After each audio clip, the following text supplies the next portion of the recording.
Series Supreme Family Chaos. Creator Eliza Phoenix. Chapter Section 2 When It All Began. Is anyone there I can call for you, Peter? Peter blinks through his daze and stares at the lady crouching in front of him. It took him a few moments to remember who she was and why she was talking to him, but it eventually clicked. She was from social services. He was in the waiting room of the hospital because he had gotten a call when he was home that May had gotten in an accident. He had rushed there in nothing but his pajamas in the hopes that she was okay and that the hospital was just following their policy to contact family. But it was just wishful thinking. They let him in the room to say goodbye, and the moment he saw her lifeless body, he shut down. He was supposed to cry, scream, rage, but he felt nothing. He felt empty. He didn't even know how he got back into the waiting room. He shut out his surroundings in an attempt to try to feel something, anything. Hysteria would have been more preferable at this point. Peter? Mr. Stark. Tony.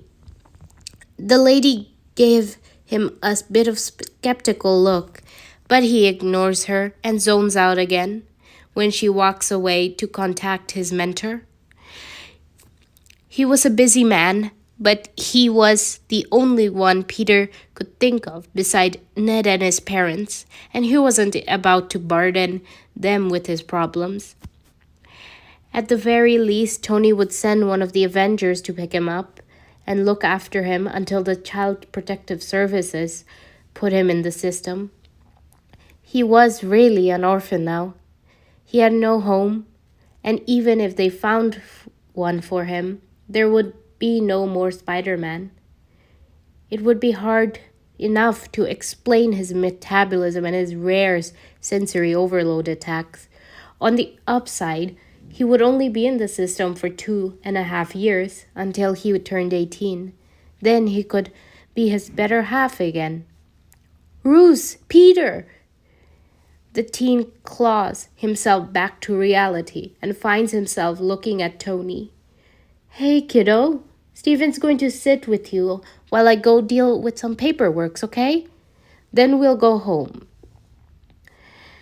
The billionaire waits until Peter nods numbly. And then Tony stands back up to follow the social services lady while another body occupies the empty chair next to him. Not only did Tony come himself, but also did Stephen. Peter really liked the sorcerer and had recently added him to his mental list of parental figures. He always listened to Peter ramble about anything, sometimes gave him advice if he needed it, and even made sure he was fed, kind of like a mom. While he wasn't feeling anything but numbness, he craved some physical contact, so he silently rested his head on Stephen's shoulder. A gentle hand brushes through his hair in response, and Peter closed his eyes at the familiar gesture. Never again would he experience this again. So he soaked up every second of the attention. Foster families wouldn't be attentive to his needs anymore than this. In shock, Stephen's voice draws part of his attention. Let's just get him home. He's too quiet. It feels wrong, Tony finally says 5 minutes after getting Peter into bed when they got back to the tower. This is just the calm before the storm. Stephen joins him on the couch. What happened with your lawyers? Tony bites the tip of his thumb. Well, apparently, May put me as a preferred guardian in her will, so that will help me get custody. I will fight tooth and nail to keep that kid out of the system. You really want to do this?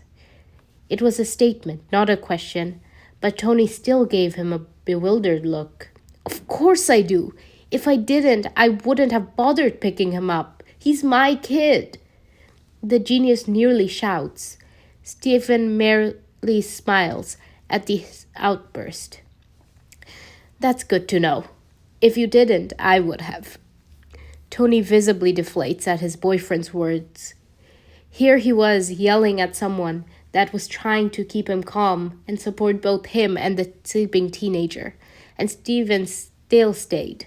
They both knew the situation was stressful and that Tony was damn near close to pulling his hair out because that little part of his brain was telling him that none of this would work out. Social services would find the smallest fault and he would lose Peter. He did not let that boy wiggle into Tony's icy heart just to have him ripped away and leave that Peter-sized hole. It's late. You should get some sleep, Tony mumbles. I'm going to stay up and keep an ear out for him. Stephen studies him carefully and then conjures a coffee for the engineer and some tea for himself. You're not alone, Tony. I care about him too. Thank you. The doctor nods, and the couple spends their all-nighter watching TV and drinking their caffeinated beverages. Until about 6 o'clock in the morning when Peter emerges from his room. Tony mutes the television when the teen stands in the entryway in absolute silence, and then scrambles to his feet when fat tears finally roll down Peter's cheeks. He pulls the boy into tight embrace without a second thought, and the younger tightly fists his hands in Tony's shirt as he sobs into his shoulders. They would understand, and they would stand there as long as Peter needed it. By some miracle, Tony was given permanent guardianship of Peter, and once the teen was finally over his grief and got his okay on the matter, the billionaire adopted him. The press were ignored while Peter adapted to his new life, and Tony hired some people to pack up May's apartment and store everything in an empty room in his tower until the teen was ready to go through it. Stephen, throughout it all, watched Peter like a hawk and made sure he ate and slept and kept him company when Tony couldn't get out of it something SI-related. To the adult's relief, Peter agreed to talk to a grief counselor, and since he was already talking to Tony and Stephen about May, he only needed the therapy for a few weeks.